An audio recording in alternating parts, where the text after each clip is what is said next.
बिस्मिल्लाहिर्रहमानिर्रहीम। अस्सलाम वालेकुम प्यारे व्यूअर्स, मेरी तरफ से आप सबको रमज़ान की मुबारक हो। अल्लाह ताला आपके दस्तरख़्वान ऐसे ही सजा कर रखे। आज हम बनाने जा रहे हैं चप्पन कद्दू की बहुत ही मज़ेदार सी रेसिपी।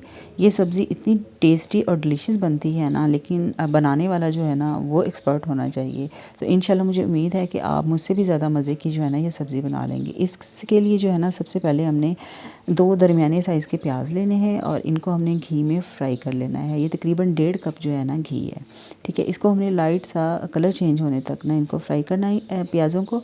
उसके बाद इसमें हमने डालना है लहसुन अदरक का पेस्ट, ठीक है। ये इनको भी हमने उस वक्त तक फ्राई करना है जब तक इनका कलर जो है ना वो लाइट गोल्डन नहीं हो जाता।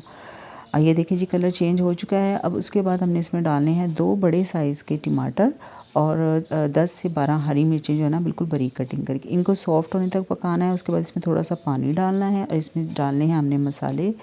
ये मसाले जो हैं हर घर में जो यूज़ होते हैं सारे आम मसाले हैं। इसमें मैंने 1 टीस्पून पिसी हुई लाल मिर्च, 1 टीस्पून कुटी हुई लाल मिर्च, हाफ़ टी स्पून हल्दी, हाफ़ टी स्पून ही नमक और इसमें 1 टीस्पून जो था ना पिसा हुआ धनिया डाला है, ठीक है। उसके बाद हमने थोड़ा सा पानी और डाल के मसाला जो है अच्छी तरह से भून लेना है।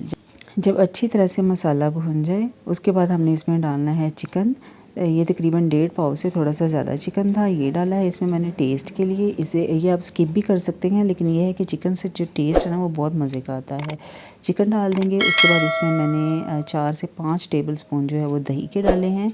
अब हमने इसको ना अच्छी तरह से इनकी भुनाई लगानी है। अच्छा जी, अच्छी तरह से भून लेने के बाद इसमें मैंने डाले हैं 3 बड़े साइज़ के आलू, ठीक है। इनकी जो है ना आलूओं की जो कटिंग है ना वो आप देख सकते हैं इस तरीके से क्यूब कटिंग में ही करनी है, ठीक है।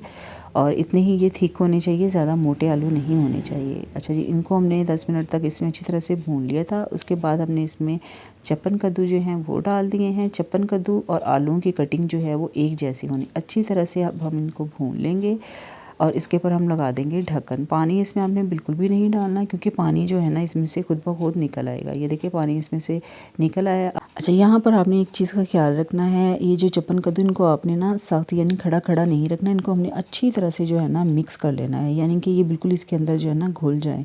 इससे जो है ना सालन बहुत टेस्टी बनता है, ठीक है। खड़ा खड़ा जो सालन होता है ना वो मज़े का नहीं उसका टेस्ट आता। ये जो है ना आपने इसी तरीके से पकाना है। उसके बाद इसमें मैंने डाला है ज़ीरा और ये खुश्क मेथी है, ठीक है। इसको हाथों की थलियों के साथ जो है ना हमने रब करके इसमें डालना है, ठीक है। मसल के डाल लेना है इसमें। उसके बाद इसको अच्छी तरह से मिक्स कर लेना है। उसके बाद इसमें हरा धनिया और हरी मिर्चें डालनी है और इसको ढक्कन लगा देना है और फ्लेम बंद कर देनी है, ठीक है। अब यकीन करेंगे बहुत मज़ेदार सालन है, लाज़मी आप इसी तरीके से बनाइएगा। और इसको जो है ना चप्पन कद्दू जो इनको अच्छी तरह से सालन में घोल लेना है आपने, ठीक है। इससे बहुत मज़े का सालन का टेस्ट आएगा। मज़ेदार सा सालन हमारा रेडी है। फीडबैक दीजिएगा मुझे, कमेंट में ज़रूर बताइएगा आपको ये रेसिपी कैसी लगी है। सबके साथ शेयर कीजिएगा। अपना बहुत सारा ख्याल रखिएगा। अल्लाह हाफिज़।